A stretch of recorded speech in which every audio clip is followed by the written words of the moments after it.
Hello guys, welcome to my channel. This is the 12th tutorial in this course, and in this tutorial we are going to continue our discussion on measurement units in CSS, and we're going to check out a few more ways of specifying values for properties. So I've got the same document with the one less rule. So we are still working with the font size, and well, actually there's a new property here. It's called border, and I've got 3 paragraphs in my body section with the same text as I had in the last tutorial.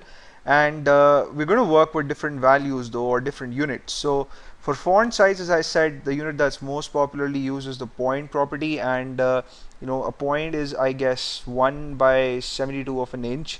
And this is actually the way with which all the famous text editors like Microsoft Word and all the software programs work.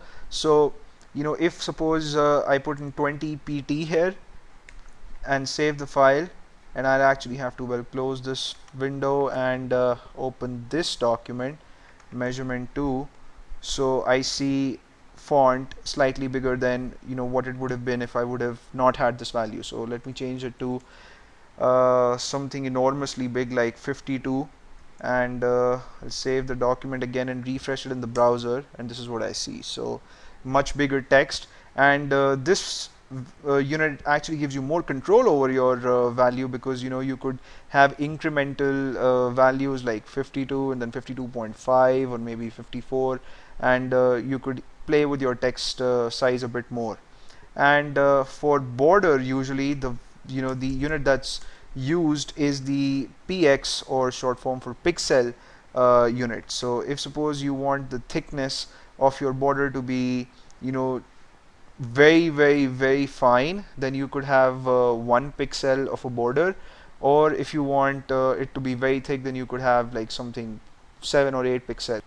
So let me show you what a 2 pixel border looks like. So you'll have to type in 2 pixel here, and then you'll also have to type in the type of your border. So if you want a solid border, then you type in solid, and if you want it to be black in color, then you have to type in the color too. So you type in black, and I'll save the file, go to my browser, refresh it, and there we go. For each of the 3 paragraphs I have a solid black border which has a thickness of 2 pixel. And let me go to the document again and increase the width of this border. So if I change it to 7 pixels, well, you probably won't be able to read the text. It's going to get that dark. So this is a 7 pixel border.